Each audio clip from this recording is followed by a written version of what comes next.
Hey everyone, this is The Dialogue. So today I am looking at Joanne Lees.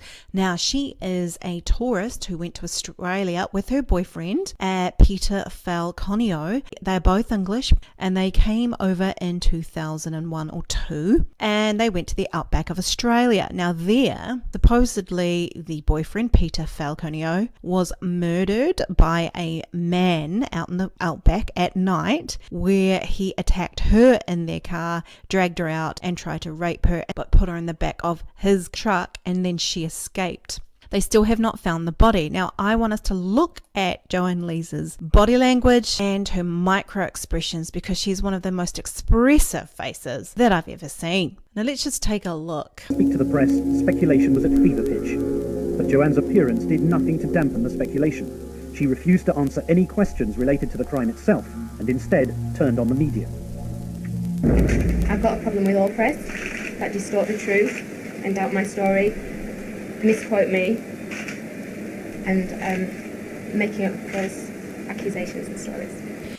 Okay guys, so this is a press conference that she held 10 days after the event which happened. Now, supposedly, she was given a whole heap of questions that she said that she will answer from the press and reporters. She decided which questions that she wanted to get through and which ones she would answer. So the press really didn't have much of a say. With Joanne Lees refusing to speak publicly, the media began to piece together elements of her story drawn from police briefings and other sources. I heard him talking to the man, all seemed amicable, joking. I could hear Pete saying, "Cheers mate, thanks for stopping." Just seemed all friendly. All friendly, incongruent. Her head was shaking when she should have been nodding. And while you were sitting in the front and Peter was at the back, were you looking in the...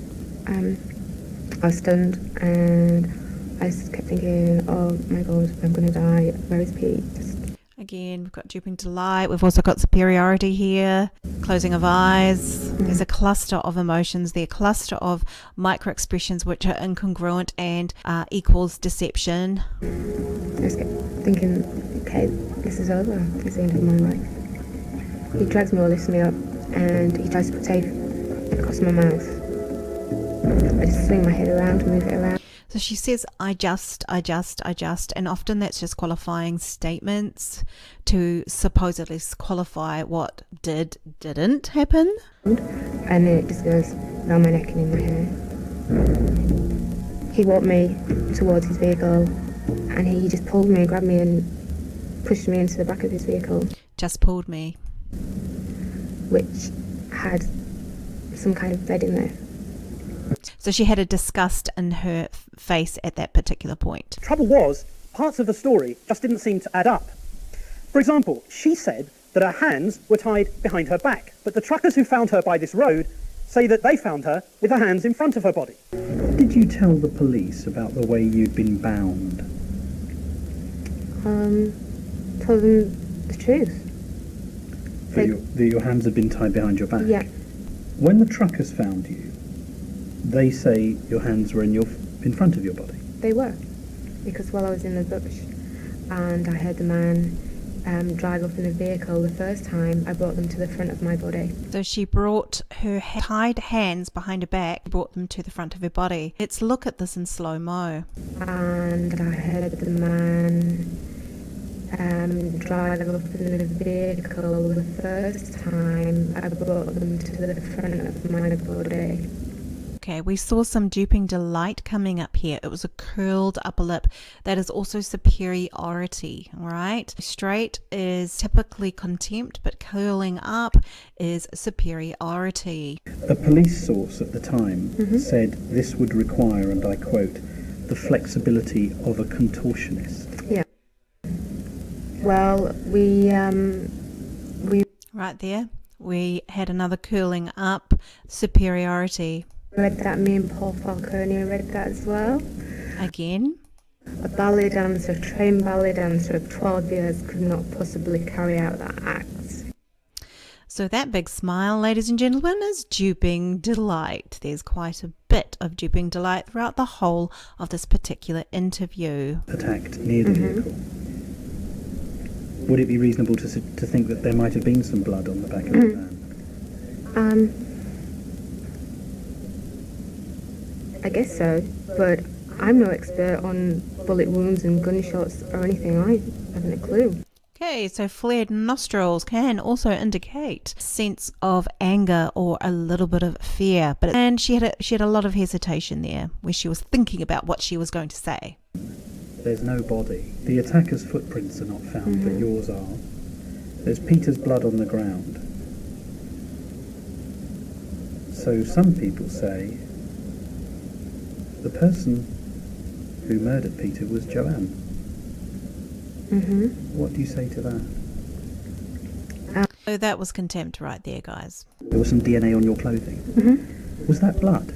Yeah, his blood. How did the attacker's blood come to be on your clothing? I don't know for sure. Could be when I was kicking out at him. Did you see any blood at all on his No. body? None whatsoever. And yet his blood comes to be on your clothing? Yeah. Again, that seems... Contempt. Everybody would want me to ask you this question for the avoidance of any doubt. And I ask you. Right there. So her head went side to side, and we're just going to slow that down. For the avoidance of any doubt. And I ask you. Right there. Arrogance. Head shaking side to side like that is, yeah, what? That's a sense of arrogance, and the sort of contortion of the mouth there was, oh, get on with it. Did you kill Peter Falco? No. So this woman who's just gone through something extremely traumatic is laughing and giggling about being accused of murdering her own boyfriend. Problematic. Right there. You don't see a sense of grief or upsetness with this woman. Let's see that in slow motion. Okay. No. That was a clear duping delight. And also superiority mixed in. This is in super slow motion. There's a smile. Larger smile. No, but huge duping delight going on with this woman, Joanne Lees. If he was found tomorrow alive, he'd be just so mad at the treatment that I've got. So there was huge duping delight superiority sitting there, right there, and that was twice in that. So her supposed boyfriend who was so supposedly murdered would be upset for her. It doesn't come across. Her body language is not singing here, people. Because he knows the truth and I know the truth, and I guess it's hard for people to believe. But that's how it happened. Can you tell me what Peter was like as a person? Yeah, we're going to slow this one down. Go. It's really difficult to talk about. Smiles. Duping delight. Crying. Duping delight. He's the nicest person I've ever met. Here we go. So we saw some duping delight coming through and a smile right there, and that's duping delight. And then she's supposedly crying. So guys, all in all, this was an interview that you can see in the link below. So if you want to see the whole interview, it's there. Now, Joanne Lees is displaying a number of deception mannerisms, micro-expressions, and general body language here. Just want to remind you all that she got paid £50,000. That is $100,000 New Zealand, or American around about, I think it's $80,000 just for this one interview alone, 2002. She's also received £250,000 advance for her book, plus sales. So this girl is rolling in the money.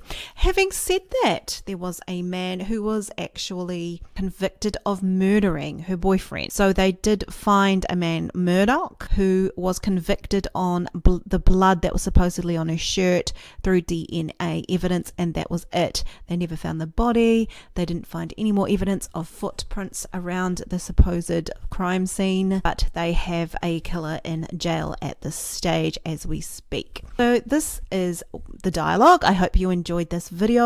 Please like and subscribe for more.